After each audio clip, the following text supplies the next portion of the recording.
If you're trying to make an impenetrable roster leading into the fantasy football playoffs, the absolute last thing that you need is to go replace your good bench players with absolute bums and fool's gold guys off the waiver wire that will really lose you a league. So here are all those guys you need to avoid in week 14 with a list of players to drop at the end, starting with Dontavian Wicks. And if you want a cakewalk to your fantasy football championship, start by hitting that subscribe button if you are new. It is free and helps your fantasy team a ton. And like the video if you're feeling generous and want some good luck coming into the playoffs. But that will not start with Dontavian Wicks. After dropping 28 fantasy points, catching 6 of his 7 total targets, no pun intended there, for 100 yards and 2 touchdowns, it is very clear he is the top waiver wire ad coming into week 14. So why exactly is he a trap in this video? There's a huge factor everybody is not taking into account. We'll start here with the matchup. The Lions are a top team in allowing fantasy points to opposing wide receivers. That's who they played last week.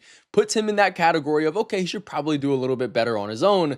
What we also see, he was the third wide receiver on his team in routes, running 23, and Dobbs had 27, and Watson had 27 as well, so it wasn't really that much lower. So he's second on the team in target share. This all sounds like a really, really good thing, but what exactly is the issue? That is, a nuclear bomb is about to be dropped on this roster in the wide receiver room because Golden has been in and out of games with injury, not playing a full snap share since week 8. Jaden Reed has been on IR since week 3. He is about to be elevated into this roster and make a return this week, if not next. I do have him in the waiver wire video of the actual real guys you got to pick up. If you haven't seen it, go check it out. I'll pin it in the description as well.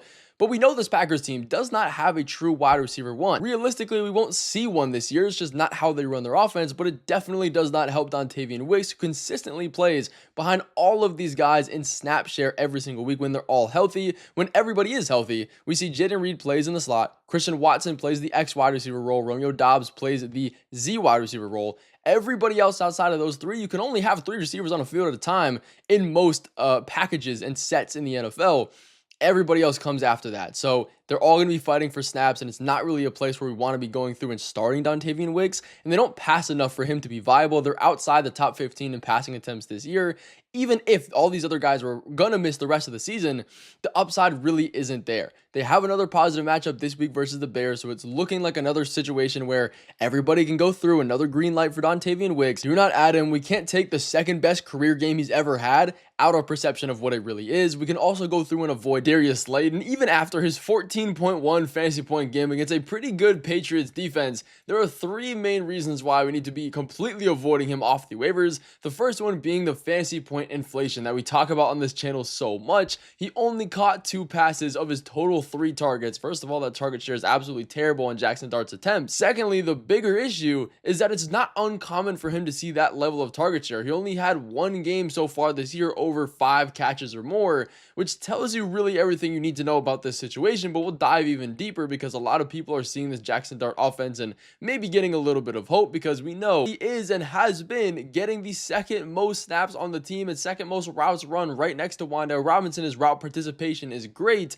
So that is supposed to be a good thing, but when you look at his game log, none of that takes into account that he's running a ton of routes. If you already are and you're still seeing this low of production, there is no upside. He's going to be touchdown or bust for the rest of the season. And he's averaging a 12.7% team target share through the season so far. Last week wasn't much different. That's the wide receiver 78. It's not going to improve. And Dart's pass volume, again, isn't really that high to insinuate that maybe it could. He's bottom 10 in the league in passing attempts per game so far this year. That's not going to change. Couple that with Wan'Dale Robinson earning a majority of the first read targets as well as a total target share. It leaves very little room for a breakout season or any type of games where we can go through and trust Darius Slayton in an offense that is already pretty hit or miss, sitting at 2-11 after their loss last week. They failed to convert in the red zone a lot of times. It's not going to give him upside, and none of this is pointing towards somebody that is worth a bench spot, stashing, rostering, or even starting coming into the fantasy football playoffs, considering that they do have their bye in week 14 right now. Right after that, they do get the Washington Commanders, which is pretty positive.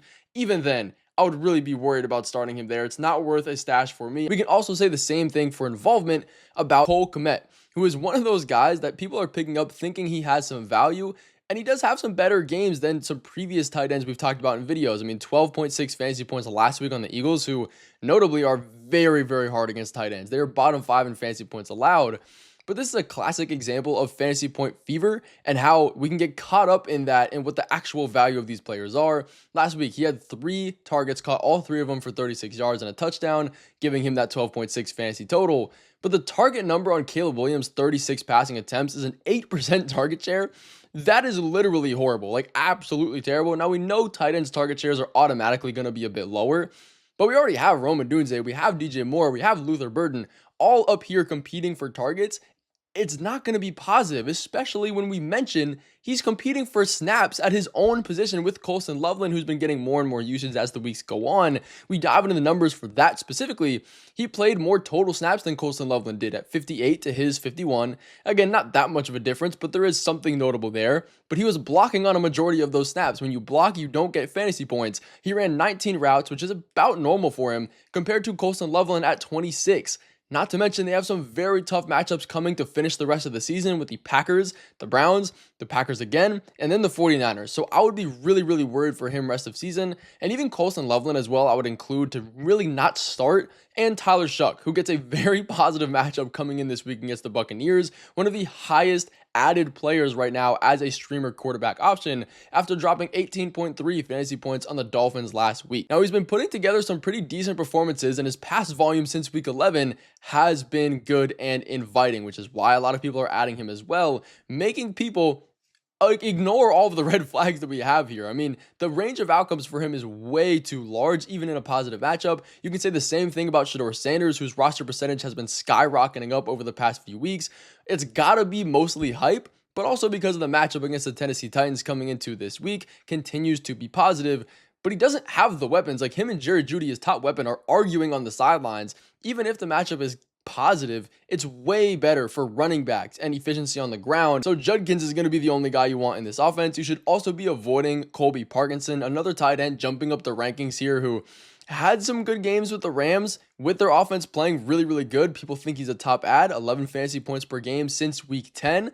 Maybe he's starting to get this viable usage that everybody wants at the tight end position, which is just a wasteland right now. It's been increasing every game. Not to mention another very positive matchup coming this week against the Arizona Cardinals, right where the Rams can have a good game and actually take a win, unlike last week against the Carolina Panthers. But this is not a reason to go through and add him. He's not worth a look because the Rams tight end philosophy is get everybody snaps, let everybody run routes, and that's exactly what you don't want. Last week, Colby Parkinson ran 14 routes, Davis Allen's 9, and also Terrence Ferguson ran 8 as well.